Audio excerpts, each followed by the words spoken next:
Olha, tem uma frase no material que a gente recebeu que, sinceramente, soa quase como um clichê. Diz assim: a vida não responde ao que guardamos, a vida responde ao que entregamos. É uma frase bonita, né? É bonita, mas a nossa missão aqui hoje é ver se ela para em pé na prática. Porque a fonte que a gente analisou tenta transformar essa ideia num tipo de manual, argumentando que a generosidade não é só um sentimento, mas um princípio de vida. Um princípio operacional, quase. E a promessa é ousada. Muito ousada. Diz que quem vive assim nunca fica de mãos vazias. Vamos ver se essa tese se sustenta. Exato. E o legal é que o ponto de partida já nos força a sair da caixinha. O material propõe que a nossa definição padrão de generosidade, tipo doar dinheiro, fazer caridade, é muito, muito limitada. Fica na superfície. Totalmente. A proposta aqui é bem mais ambiciosa. Tratar a generosidade como um princípio que governa a vida pessoal, a família, o trabalho e até o espiritual. Não é algo que você faz, mas algo que você é. Uma mudança de ato para um estilo de vida. Isso. E a fonte tenta argumentar que essa mudança ativa consequências, assim, inevitáveis. Certo, então vamos começar por aí, por essa redefinição. Se não é só sobre doar dinheiro, o que é então? O texto desconstrói a ideia de que ser generoso é só dar o que sobra, né? Sim, é uma definição que foca muito mais na intenção e no uso dos recursos que todo mundo tem. Ser generoso, segundo essa visão, é compartilhar ativamente o que se tem. Seja tempo, conhecimento. Atenção, talento, é usar os seus recursos para servir, para ajudar e agregar valor à vida de outra pessoa. Tem uma frase bem forte que resume isso. Qual? O que Deus lhe deu. Isso muda a perspectiva de uma obrigação para, sei lá, um propósito. Gosto dessa ideia de agregar valor, porque tira o foco do dinheiro. Mas essa frase, alimentar o mundo, pode soar um pouco abstrato, né? Para quem está ouvindo e pensando, mas eu não tenho tanto assim para dar. Como a fonte aterriza isso? Ela aterriza com um conceito central, que é: aquilo que eu tenho só encontra sentido quando transforma alguém. Ah, isso é bom. Ou seja, o valor de um talento, de uma hora livre, não está no fato de você ter, mas no impacto que ele gera quando é aplicado para resolver o problema de alguém. Um conhecimento guardado na sua cabeça. Tem valor zero. Exato. Compartilhado com quem precisa, o valor se multiplica. E nessa lógica, todo mundo tem algo para integrar. Porque não é sobre quantidade, é sobre aplicação. Então a generosidade é, na verdade, um ato de ativar o valor dos nossos próprios recursos. É uma ideia interessante, e o material tenta explicar o mecanismo por trás disso, né? Ele cita uma passagem bíblica. 38. Ele usa como a regra do jogo. E o que diz? A passagem diz: com a medida que vocês usarem, será medido a vocês. E a fonte interpreta isso não como uma metáfora, sabe? Mas como uma lei de reciprocidade, quase como uma lei da física. Uma contabilidade de retorno. Exatamente. A aposta do material é que o universo, ou Deus, na linguagem que ele usa, opera com essa lógica. A medida da sua entrega determina a medida do que volta para você. Não é um vácuo, é o começo de um ciclo. Ok. Essa ideia de ciclo é poderosa. Mas também levanta uma questão.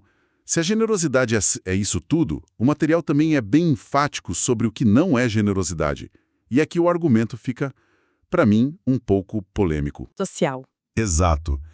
Ele descreve o cenário da pessoa que faz uma boa ação e corre para postar. O famoso registro da caridade do dia. Exato. E a conclusão do texto é radical. Diz que isso não é generosidade, mas sim busca de reconhecimento. A minha pergunta é: a motivação humana não é quase sempre mista? Será que é sempre ou isso ou aquilo? É uma pergunta excelente porque toca no coração da complexidade humana. E a fonte é, de fato, bem categórica nisso. A lógica apresentada não é que o ato de ajudar se torna ruim, sabe? Certo, o ato em si é bom. Isso. A questão é que a recompensa muda de categoria. Ao buscar o aplauso público, a pessoa, ela recebe o aplauso público. É uma transação que se encerra ali. Você fez, foi visto, foi elogiado. Fim. A conta fecha ali mesmo. Fecha ali. A generosidade que o material defende, aqui é feita em secreto, entraria em outros sistemas de recompensa. Um que não é o like imediato. Entendi. A promessa é de uma recompensa que eles chamam de pública, mas não no sentido de publicidade. Pública no sentido de que ela se manifesta no mundo real, de formas inesperadas. Uma porta de emprego que se abre, uma ajuda que chega do nada. Ah, entendi. O reconhecimento imediato já se paga com ele mesmo. O outro tipo ativaria um retorno diferente. Exatamente. Um retorno em outra escala, que seria, na visão da fonte, muito mais significativo. Ok, a teoria é uma, mas como isso se aplica no dia a dia? Imagino que ser generoso com um estranho é diferente de ser generoso dentro da sua família, por exemplo. O material mapeia essa aplicação? Sim, e de forma bem estruturada. Ele divide a prática em 4 dimensões. E a primeira é a mais contraintuitiva de todas: a vida pessoal. Pessoal? Como assim? Ser generoso consigo mesmo. Não exatamente. É mais sobre como o ato de ser generoso com os outros, especialmente em silêncio, impacta quem pratica. O texto argumenta que essa prática constante molda o caráter.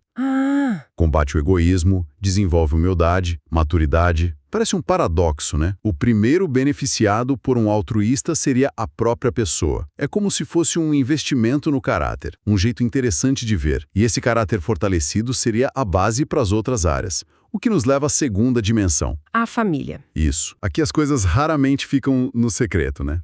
Se você lava a louça, todo mundo vê. Como a fonte lida com isso? Dentro da família, a ênfase muda do secreto para o proativo. E para o não verbal também. A generosidade familiar que o texto descreve não é sobre grandes gestos.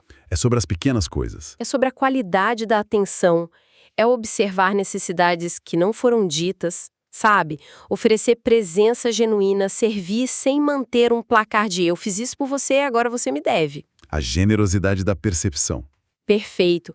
A ideia de famílias fortes têm generosidade interna se baseia nisso. Um ambiente onde as pessoas se antecipam para ajudar, não porque precisam de crédito, mas porque o bem-estar do outro é prioridade. Isso é poderoso. Mas vamos para a arena mais brutal de todas? A profissão. A terceira dimensão, a mais difícil. Aqui, a lógica de entregar além do que te pediram, que a fonte defende, soa para mim como a receita perfeita para ser explorado, ou para o burnout. Totalmente. E essa é talvez a maior tensão na proposta do material. É um ponto que exige uma análise bem crítica. A fonte reconhece essa lógica do mundo, né? Seja esperto, leve vantagem, faça o mínimo necessário. E ela contrapõe isso com o que chama de lógica do reino. Seja justo, sirva, entregue valor extra. É, sem dúvida, uma aposta de longo prazo. Uma aposta de alto risco, eu diria. Sim, é arriscada. A visão é que, embora no curto prazo isso possa levar a uma sobrecarga, no longo prazo a pessoa está construindo algo que o dinheiro não compra. Capital de reputação. Confiança, uma rede de contato sólida. É uma estratégia de carreira que vai na contramão direta do quiet quitting, por exemplo. A fonte aposta que as portas que se abrem através dessa reputação superam e muito o risco do desgaste. É uma filosofia de carreira inteira. Em vez de focar em extrair valor, focar em criar valor.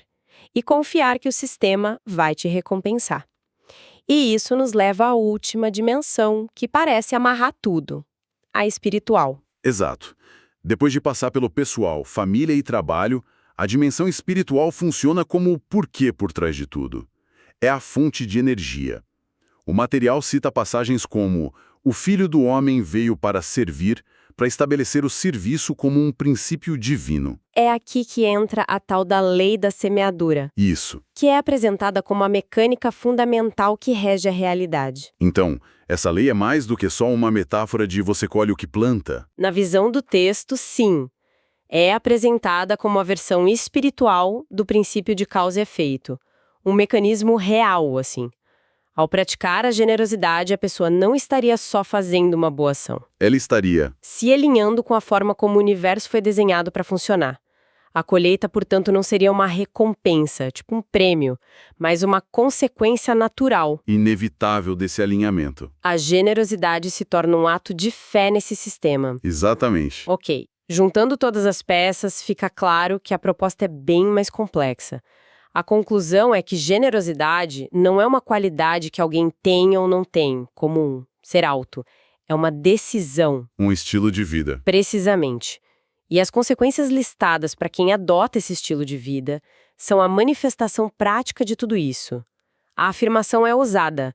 Quem vive a generosidade como sistema operacional nunca fica sem portas, sem oportunidades ou sem colheita. Não é uma promessa de riqueza, então. Não é de riqueza material, mas de um fluxo contínuo. A ideia é que, por estar sempre em modo de entrega, a pessoa se mantém numa posição de sempre poder receber, completando aquele ciclo de reciprocidade que a gente falou no início. Recapitulando a nossa jornada, então, saímos de uma ideia bem simples de generosidade como doar dinheiro e mergulhamos numa visão muito mais integrada, uma filosofia de vida mesmo. Isso, onde a generosidade molda o caráter, fortalece relações, impulsiona a carreira e no fim nos alinha com esse princípio espiritual de semeadura e colheita. É uma proposta e tanto. Exatamente. E para não deixar tudo só na teoria, o material encerra com um exercício prático. Na verdade, são 2 perguntas.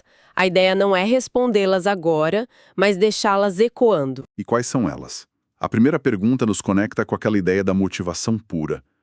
Quem eu posso servir hoje, em silêncio, de uma forma que ninguém, além de mim e da outra pessoa, fique sabendo? Um convite para experimentar a generosidade sem a busca por reconhecimento. Isso. E a segunda pergunta é ainda mais imediata. O que eu tenho em minhas mãos neste exato momento, não dinheiro, mas um conhecimento, uma habilidade, 5 minutos de atenção que pode ser usado para transformar a vida de alguém? Essa pergunta tira a gente da paralisia do eu não tenho que dar. Exato. Ela nos força a enxergar os recursos que a gente já possui como ferramentas. É um convite para começar agora, sabe? Com o que se tem.